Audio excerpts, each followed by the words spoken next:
Why? Ah, on vous dit qu'entraîner Manchester United c'est pas facile. Regardez l'état d'Amorim. Là c'est la tête de quelqu'un qui est soulagé. Il peut enfin souffler. Première victoire en première ligue. Et pendant ce temps, Ten Hag lui c'est de pire en pire du côté du Bayern Leverkusen. Vous allez voir. Donc aujourd'hui victoire de Manchester United 3-2 face à Burnley. Et à la 27e minute, Burnley a aidé Manchester United à marquer un but. Oui, le premier but de Manchester United c'était un but contre son camp. Et le deuxième but marqué par Bryan Mbeumo qui enchaîne sur son deuxième but avec Manchester United. Malheureusement pour lui, le jour où il a marqué son premier but, il n'aimerait pas s'en souvenir puisqu'ils ont été éliminés par Grisby. Et c'est lui qui a raté le penalty. Aujourd'hui c'est rattrapé en remarquant. Et pendant que le score était à 2 buts partout les amis, jusqu'à la 96e minute, Manchester United par coup de chance, ils ont un penalty. Et bien évidemment comme d'habitude, Bruno Fernandes s'en occupe. Ce qui vient soulager complètement Ruben Amorim. Et du côté du Bayern Leverkusen les amis, c'était pas la même histoire pour Ten Hag. Ten Hag qui depuis qu'il a mis un pied à Manchester United, c'est échec sur échec. Il était pourtant beau à l'Ajax, mais depuis qu'il s'est foutu de la gueule de Cristiano Ronaldo, le gars il s'en sort plus. Dites-vous qu'aujourd'hui dans ce match face à Werder Bremen, il a mené pendant tout le match. D'abord il menait 2 buts à 0. Werder Bremen a réussi à marquer un but, donc 2 buts à 1. Ensuite Werder Bremen a eu un carton rouge les amis, donc ils étaient à 10 contre 11. Leverkusen était en supériorité numérique. Ils ont réussi à marquer le troisième but, donc à ce moment-là on pensait que c'était terminé, Leverkusen allait gagner. Sauf que non, malgré le 10 contre 11, Werder Bremen les a remontés. Voilà, 3 buts partout.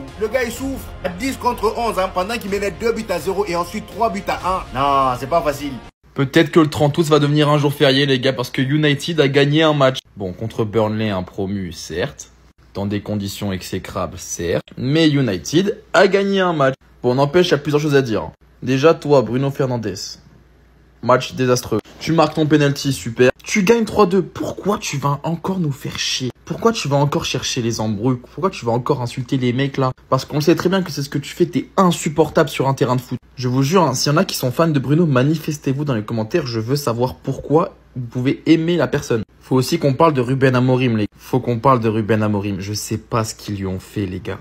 Comment tu peux ne plus avoir confiance en toi, en ton équipe comme ça? Comment tu peux ne pas avoir de plan de jeu clair? Comment tu peux faire des mauvais choix comme ça, tactiques?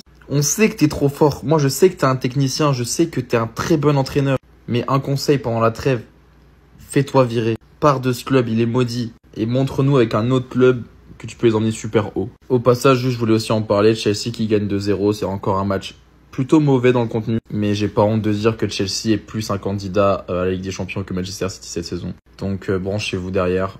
J'aime pas l'équipe, j'aime pas Fernandes, j'aime pas ce genre de joueur, mais l'équipe est quand même sympa, donc... Quand il est nul, on le dit. D'ailleurs, on le dit presque à tous les matchs. Mais là, aujourd'hui, j'applaudis. J'applaudis parce que Dalot a fait un match fabuleux. Avec une super passe décisive pour Bryan Mbeumo. Regardez. Honnêtement les gars, ce mec-là, je veux qu'il se barre de mon club parce qu'on n'en peut plus.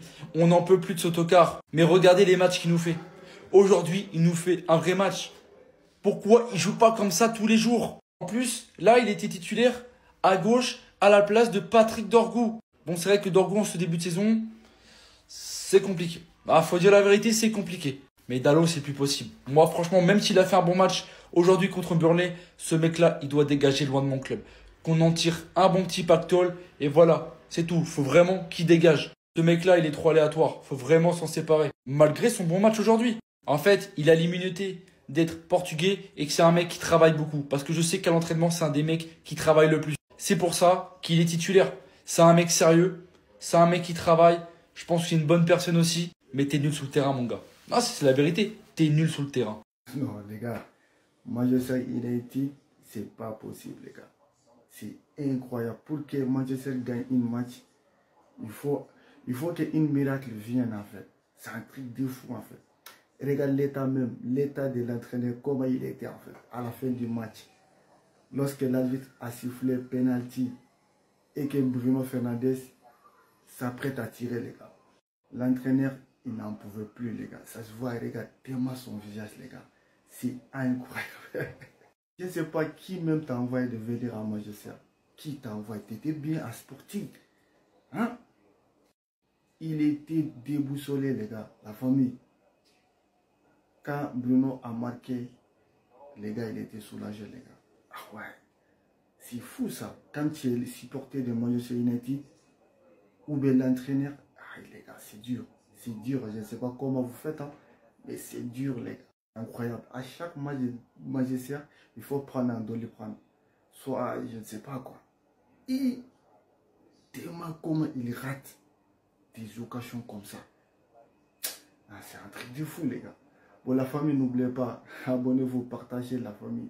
L'objectif, c'est 10K, c'est mon nouveau compte, les gars. Donc, on y va jusqu'à 10K. Voilà, je compte sur vous. Les Greensby, ils ont qu'un seul et unique but, c'est d'enfoncer Manu au fin fond du trou, les gars.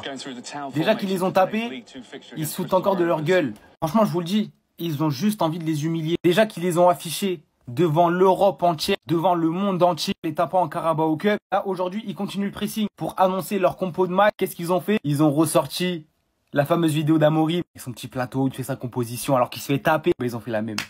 C'est des ouf, les gars. Eh, rendez-vous compte, Manchester United, l'un des clubs les plus historiques du monde. Regardez le downfall. Déjà que sportivement, c'est dur. Et tellement c'est chaud, ils se font vanner par des clubs de D4. Encore quand c'est Liverpool qui les vanne. C'est acceptable en vrai de vrai. Quand c'est des clubs de première ligue, c'est acceptable. Mais un club de D4, mais tu peux pas accepter ça, wesh. Surtout qu'eux, ils savent ce qu'ils font. Eh, Manu, c'est dur pour eux. Les supporters, moi, je leur donne de la force. Ils ont rien demandé, eux. Ils s'en tapent. Rien à foutre. Ils veulent juste les enfoncer. Les Blues, victoire, et ça fait du bien. Celle-là fait du bien parce qu'elle n'a pas été facile. Par contre, avant le débrief, je suis obligé de parler de ça. Merci à 100% Blues. Le commentateur, monsieur Jean-Luc Haribar, si ça vous emmerde tant que ça de commenter Chelsea, il faut demander une dérogation. Allez vous faire...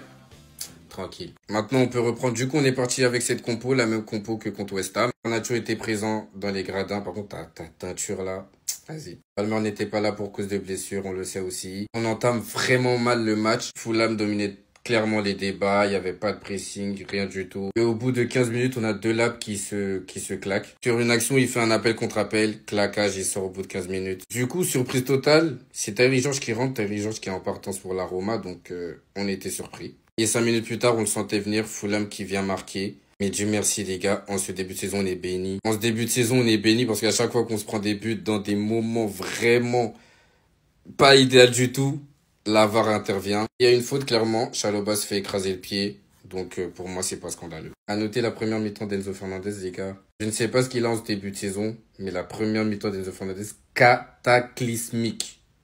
Il n'y a pas d'autre mot. Après le but refusé, le match était haché, c'était vraiment une boucherie, ça se bagarrait. En fin de première mi-temps, il y a João Pedro qui arrive en fait. Une tête croisée. Je pense qu'Arsenal, on va se partager le titre du Corner FC maintenant. Ah oui. Voilà, João Pedro qui nous sort la bonne scellée, encore un but. Et franchement, c'était le seul qui offensivement apportait vraiment quelque chose. Durant toute la mi-temps, il a essayé, il a proposé et il marque, c'est mérité. Merci d'être là, João Pedro. Passe d'Enzo Fernandez qui camoufle sa mi-temps dégueulasse. Au retour de la première mi-temps, on était un peu mieux et 5 minutes plus tard, penalty. Manchester dans la surface sur un centre de Chalobah. Chalobah qui d'ailleurs nous sort un match XXL. Chalobah, moi je vais à la guerre pour toi. T'es vraiment un exemple. Il arrive à maturité et ça devient très très fort. Du coup, penalty. Et c'est qui tire Enzo Fernandez. J'aurais aimé que ça soit João Pedro. Mais Enzo Fernandez le tire et le concrétise 2-0.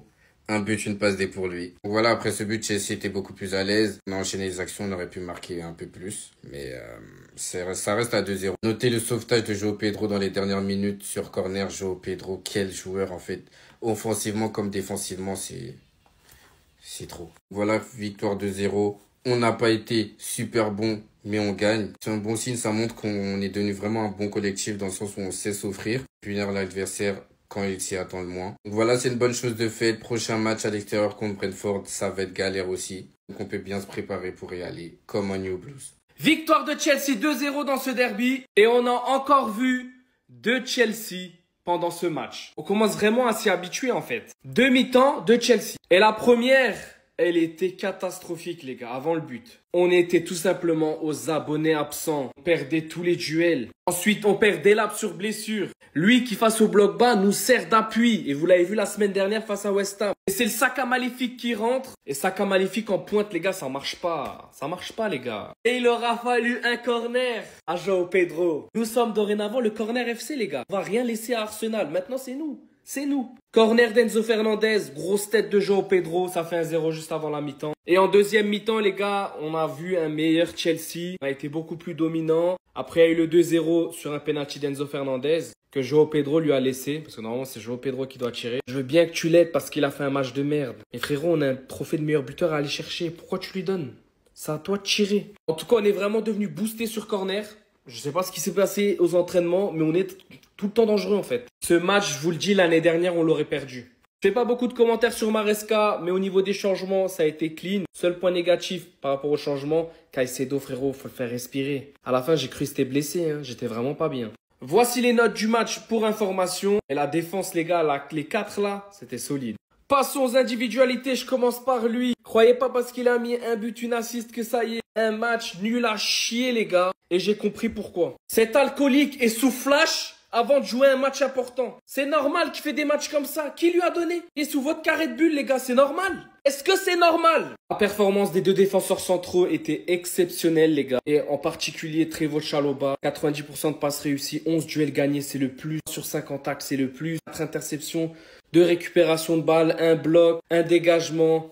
Très très solide. Chalobah, solide, j'aime trop. Avec Tosin, ça marche bien. Concernant João Pedro, il est boosté, les gars. Il nous a même sauvé un ballon sur la ligne. Il y a eu des occasions gâchées. Face à face là-bas, il aurait pu soit lober, soit la donner à George qui était tout seul. Mais on lui en veut pas, les gars. Il marque quand c'est important. Donc voilà, João Pedro, t'es trop fort. On reprochait de pas parler de lui, mais en fait, je parle pas parce que c'est normal. Encore une prestation monstrueuse de Moïse Caicedo, les gars. Les gars, on l'enlève dans l'équipe, on est foutu. Hein. Il est trop fort, les gars. Il est boosté, cheaté, ce que vous voulez. Moïse Caicedo, meilleur 6 du monde et personne ne va rien dire. Je rajoute un point également, André Santos en 10, derrière João Pedro. Il est rentré, j'ai valide, j'ai aimé. Franchement, il a testé un petit truc, franchement, j'aime bien. On avait le meilleur ailier gauche de PL qui était également au match, les gars. Bienvenue à toi. Et au classement, en attendant les matchs des autres, parce qu'on était le premier match, on prend la tête de la première ligue avec 3 matchs, 2 victoires et 1 nul. Juste avant la trêve, les gars, c'est parfait. Juste faire attention aux joueurs qui tiraient un peu la tête au niveau des blessures. Mais voilà. On va passer un bon week-end. Bon, venez, on dit les termes. Hein. Victoire 2-0. Les 3 points. Mais qu'est-ce que c'était mauvais! En fait, le seul bon point d'aujourd'hui, c'est qu'en fait, j'ai l'impression que les matchs comme ça l'année dernière où on les perdait, où on faisait match nul. Là, il y avait un peu plus de stabilité, mais bon.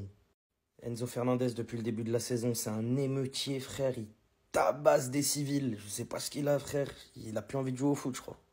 Non, c'est vrai, hein, Enzo Fernandez, c'est faible. Je sais pas ce qu'il a. Ok, il fait une passe D, un penalty, il marque. Mais la passe D, c'est un corner. Je sais pas. C'est pas un truc de fou, hein. En vrai, on va pas faire le suceur. Le plus important, c'est les 3 points. Ouais, mais la manière.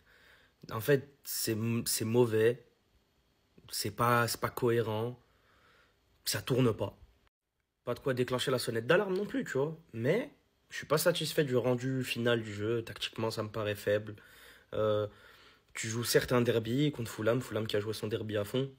Et toi, tu te permets de prendre le truc un peu à la légère et tout. Je sais pas. Je suis pas fou. Bref, bon point pour João Pedro. La caboche, on n'oublie pas. Pedro Neto, très intéressant sur son côté. De bons centres, de la bonne provoque, utilisation de sa vitesse. Et surtout, en 1 contre 1, il a fait du mal. Vraiment, Bassi, il a passé quelques moments un peu bizarres quand il a été replacé sur le côté droit, Pedro Neto. Mais au global, il y a les 3 points. C'est la teuf. Chalobah aussi qui a eu du mal à rentrer dans son match, mais qui après a monté crescendo. Match de patron, je pense qu'avec la blessure de Colwill, c'est le meilleur central de Chelsea actuellement. Tosin, c'est un peu en dedans, on va dire. Un peu pas ouf. Pas fou. Et Caicedo, c'est cher bizarre. Il prend un jaune, ça devient le meilleur joueur du monde. Je comprends pas. Frérot, au début, il faisait que des fautes assassines, etc. Il a pris son jaune, il est devenu ultra propre. C'était, waouh, impressionnant. On va pas se contenter de ça, les gars. Il faut avoir beaucoup plus d'estime de soi-même et le Chelsea Football Club ne doit pas être une équipe qui galère autant après tous ces investissements et le temps donné à ce bon vieux Maresca.